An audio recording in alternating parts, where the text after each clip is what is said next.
Bibigyan po muna ng departure honor sa Maguindanao ang mga labi ng mga nasawing pulis bago ito ilipad pabalik ng Maynila. At may live report po si Chino Gaston. Chino.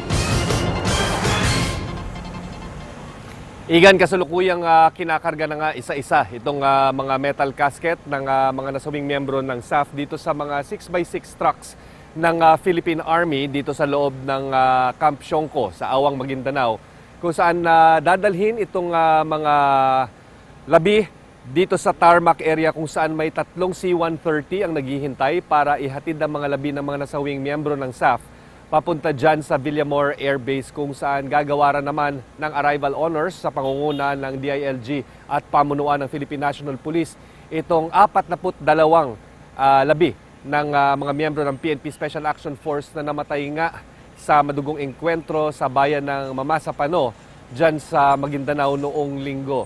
So ang setup na nakikita natin dito ay mula sa gymnasium ng Awang dito sa Camp Siongco ay dalawang casket kada 6x6 truck ang nilalagay at ine-escortan nitong mga tauhan ng 6th Infantry Division at dinadala doon sa tarmac kung saan naghihintay ang C-130 na maghahatid sa kanila papuntang Villamor Air Base. Kung mapapansin nyo sa aking likuran, dito dumadaan mismo itong mga truck ng Philippine Army, lulan ang mga metal caskets ng mga labi ng mga miyembro ng PNP Special Action Force, gaya na napapansin nyo sa aking likuran. So 42 ito, Igan, at medyo may katagalan ang pag-transfer sa kanila dahil hindi naman sila pinapatong on top of each other, kundi dalawa lamang na metal casket ang kinakarga bawat 6x6 truck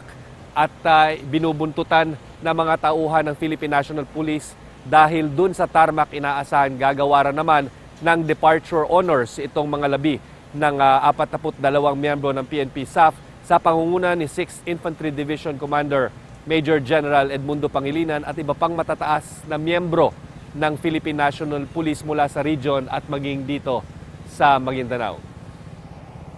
Igan. Chino, bukod dun sa binanggit mo, may iba pa bang opisyal, civilian authorities na kasama sa maghahatid na yan? Alam mo, Igan, kanina pa tayong madaling araw na nag-aabang dito ay napansin lang natin nitong si 6th Infantry Division Commander Major General Edmundo Pangilinan na siyang nanguna. No? Hindi natin kilala kung sino pa yung mga ibang mga LGUs na pumunta dito. Pero ang alam natin kasi, ang karamihan ng mga LGUs na tatanggap, no? Kabilang na yung mga mayors at iba pang mga miyembro ng LGUs kung saan nagmula itong mga o kung saan lumaki. Ito ang mga miyembro ng SAF na namatay nga, na karamihan ay taga Luzon, ay doon sa Villamor Air Base mag-aabang para salubungin ang mga labi nitong kanilang mga kababayan na namatay nga sa madugong engkwentro dito sa Maguindanao.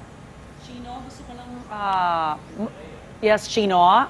Yes. Gusto ko lang malaman, kamustahin ang moral ng mga pulis natin na nandyan, especially after hearing the President's address last night. Alam mo, nitong mga nakarang araw, nakausap natin yung mga miyembro, ilang mga kasamahan nitong PNP Special Action Force na nakabase sa Maguindanao.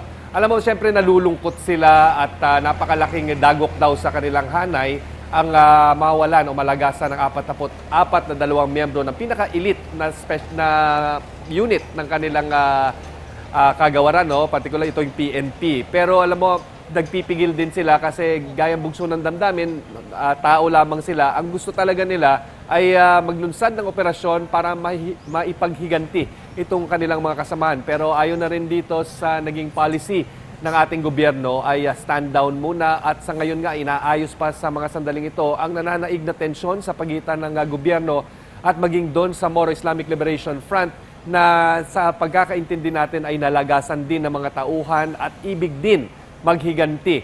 Pero dahil nga meron tayong peace agreement na pinag-iingatan ay sinisikap nitong Coordinating Committee on the Cessation of Hostilities na paghiwalayin at himukin itong mga damdamin na nag-aalab at ibig maghimagsik. Partikular dyan sa hanay ng MILF nasa balita natin ay medyo unstable pa daw talaga at napakainit pa ng sitwasyon kung kaya't maging ang CCCH ay hindi pa rin nakakapasok doon sa mismong lugar ng encounter para magsagawa ng kanilang investigasyon para malaman kung ano talaga ang tunay na nangyari. Alright, maraming salamat, Chino Gaston.